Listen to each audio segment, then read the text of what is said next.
Good morning and welcome to the next edition of the Brazilian American Chamber of Commerce's webinar series on ESG. This one is entitled Developing Sustainable and Effective Compliance in the Post-Pandemic World.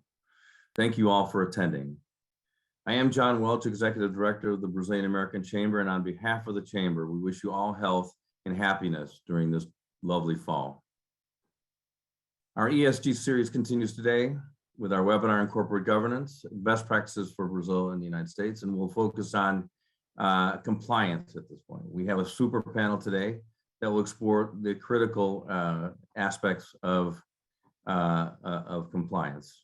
And obviously over the past 18, 19 months, all of our lives have been very different and have been very disrupted and perhaps disruptive as well. And that has obviously had an impact on how we do compliance, how companies do compliance.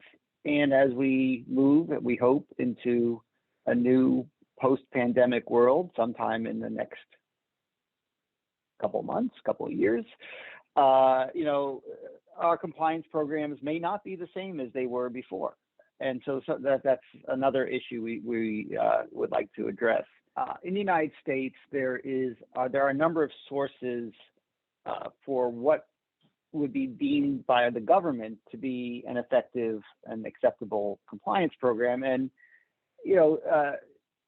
some might question what role the government has in defining compliance.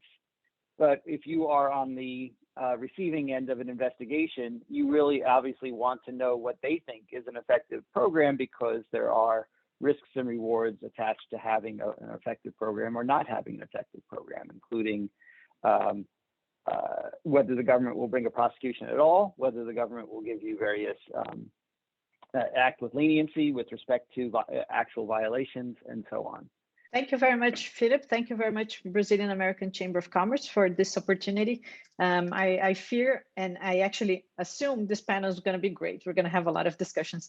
To have a culture of integrity means so much, and it starts with the company actually willing to have an effective compliance program, because it's really easy to have a compliance program, right? You go through the checklist and you have it. But it's really hard to turn that into actually a culture of integrity of an institution. And in order to do that, all those hallmarks that are listed are really important.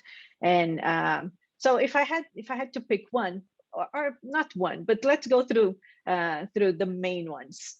To have a culture of integrity, first of all, you have to have the company willing to do that, willing to take the lead in incentivizing employees to do the right thing, having the board and the management team do the right thing, which is always not at all easy, right? Because as the world gets more complex, things are not, yes or no, right? We have a lot of shades of gray in between.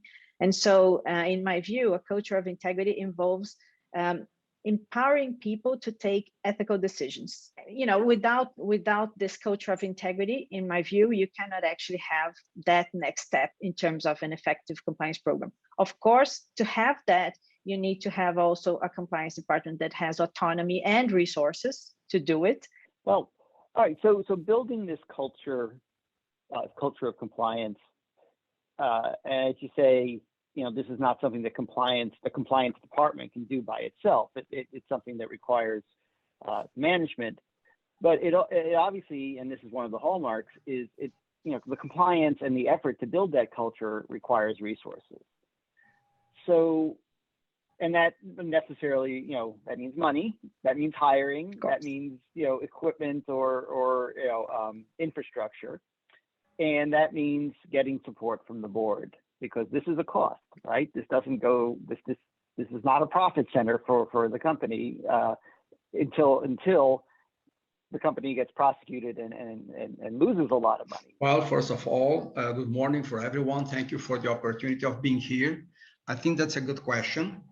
It is very common to the boards to have a great appreciation of cost reductions, improving liquidity. But when it comes to budgeting an adequate compliance program in itself, it is perceived as a cost item, and as such, the lesser, the better. To overcome that reality, it is important to make sure that compliance is a long-term investment with a very high yield. The vast majority of frauds are perpetrated by suppliers or the combination of suppliers and internal people.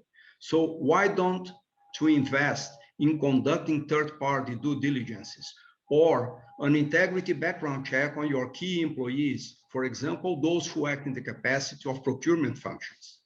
These are simple efforts that that once in place can avoid material losses and generate substantive evidences of the execution of a best practice in case of an allegation of the contrary comes to life. What is the role then? I mean, Patricia, you mentioned, setting the tone, but what is the role of the board with respect to compliance? There is already, I think, nowadays a natural tendency for the board to support the compliance programs, but the board can also make a lot of questions in terms of advancing the program and not making sure that it's not just a paper program. In Brazil, over the past 7 or 8 years, in which we've had federal regulations implemented on compliance programs, in the beginning, it was very common to see that compliance programs, got attached to legal departments because companies already had, a general counsel, and so it was only natural that the general counsel would, at that first wave of compliance in Brazil, undertake of compliance officer. Now we have seen over the past few years a development where compliance departments have become independent. So now most of the Brazilian mid to large companies have a compliance professional that is not necessarily under the legal department. And what João describes is the latest wave, which is now adding an internal audit department to do that work.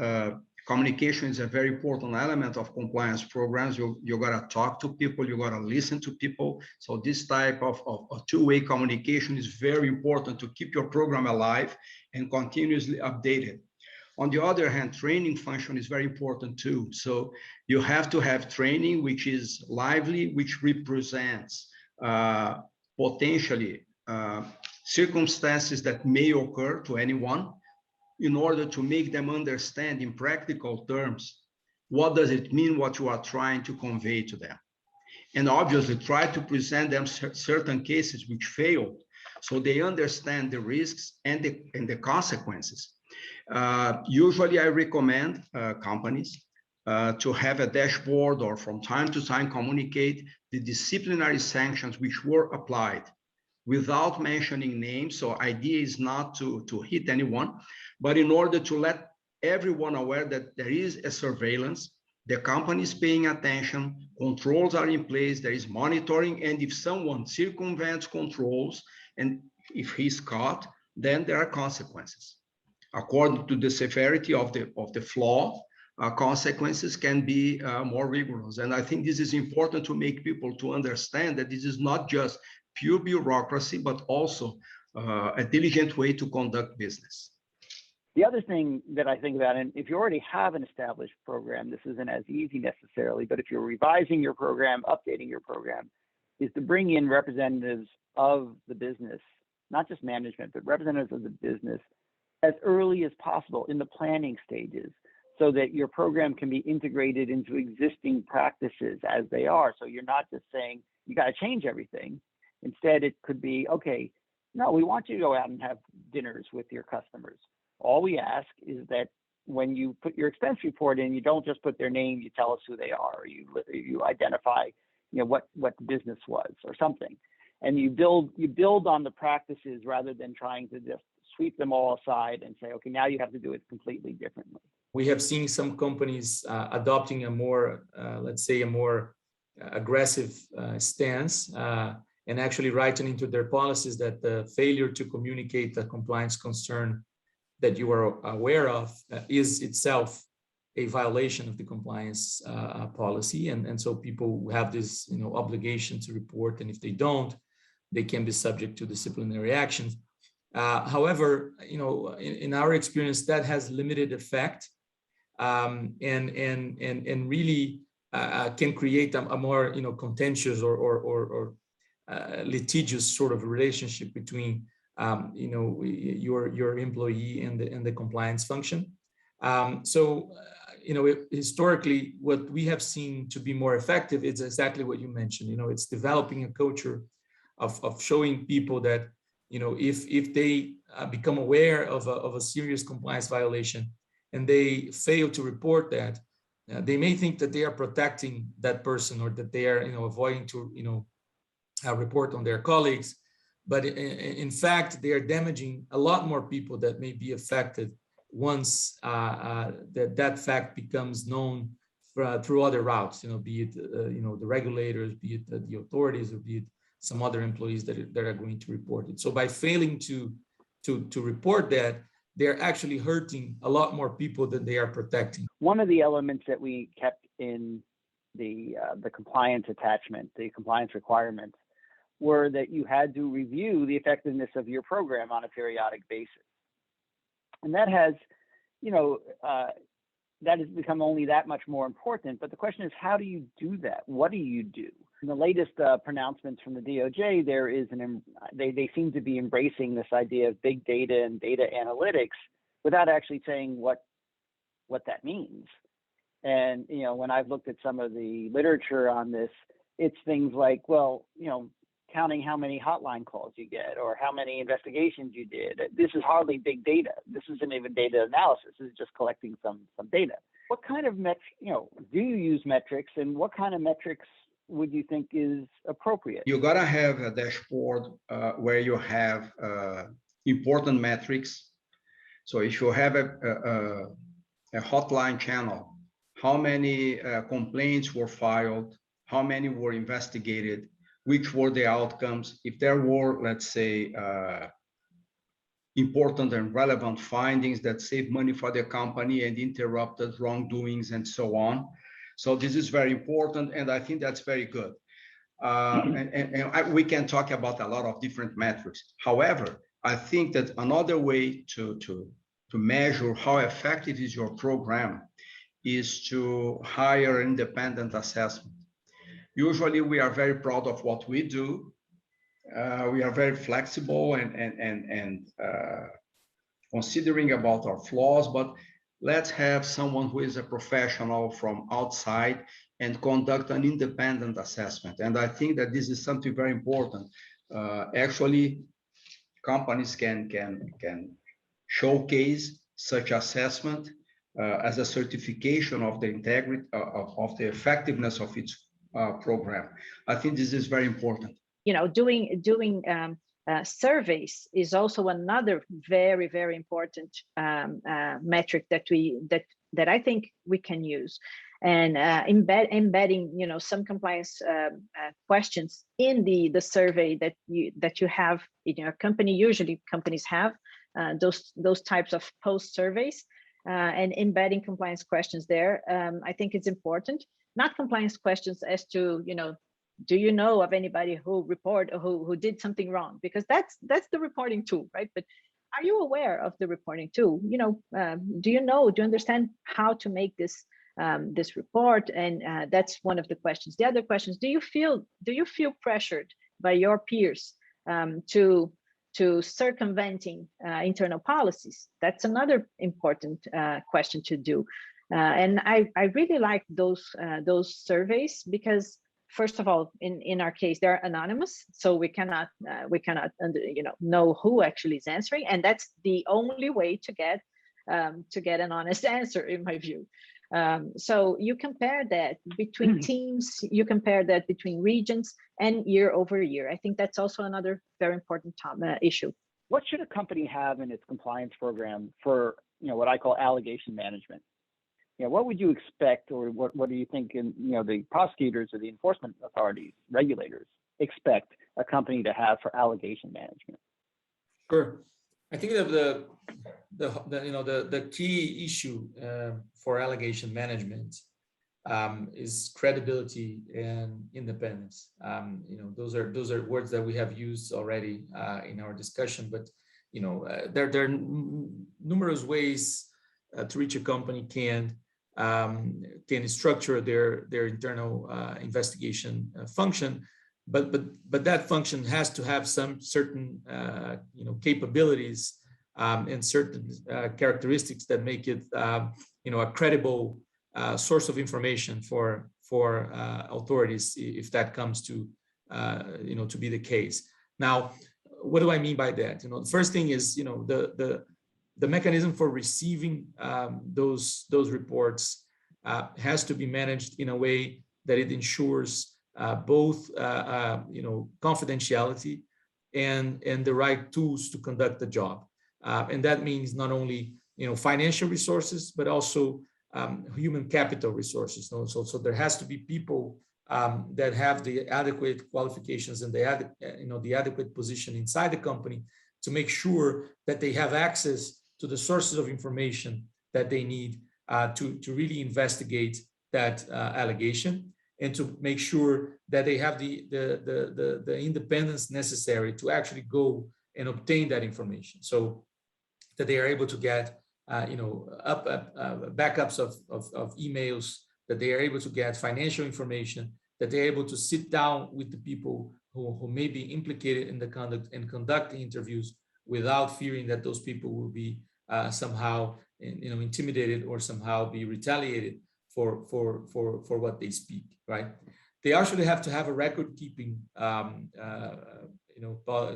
mechanism in place where they will be able to document step by step what it is that they did, what it is that they had access to, and if they didn't have access to something, what is the reason why you couldn't have access to that information. We've seen cases where the allegations were brought forward, but they related to conduct that was in the past, and sometimes the company does not have adequate access to backup.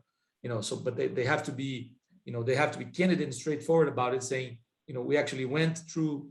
We tried to get access to this information. This information was not available because of so on and so forth. So there has to be also that adequate record keeping.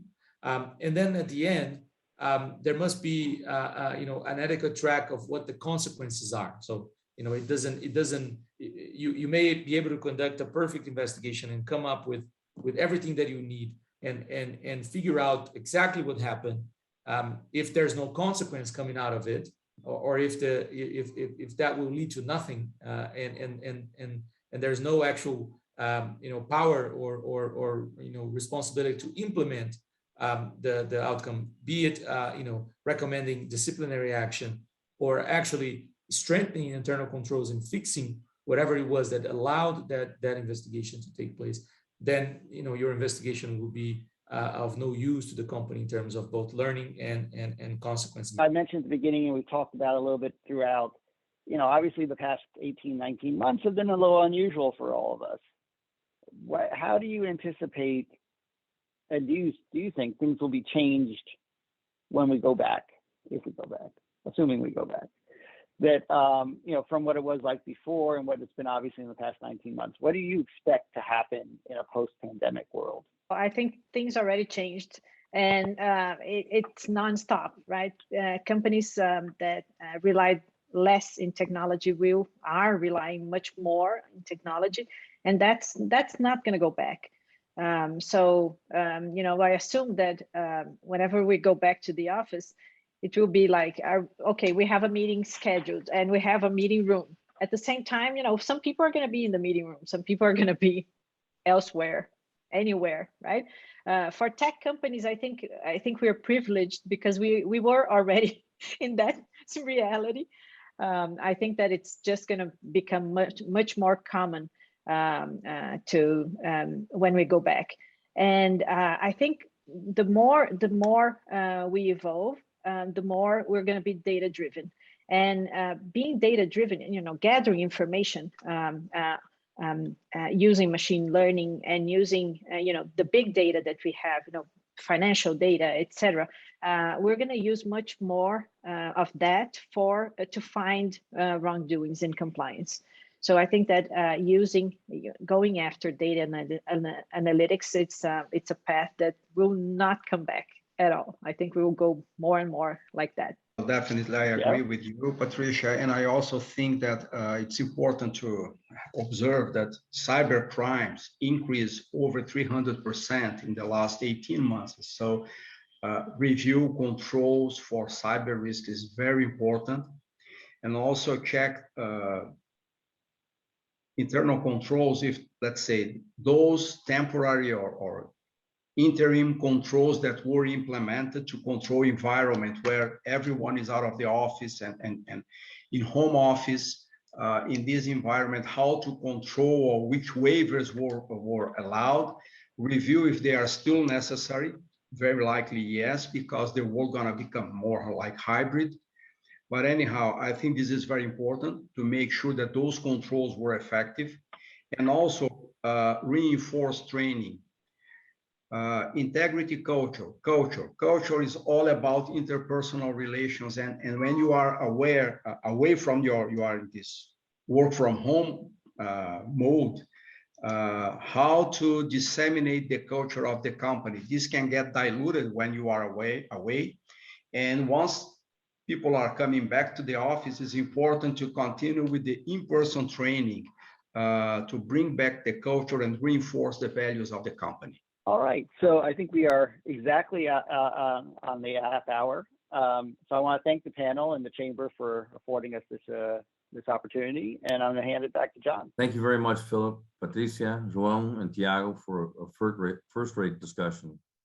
And thank you all for coming. Again, thank you all for coming, especially our members.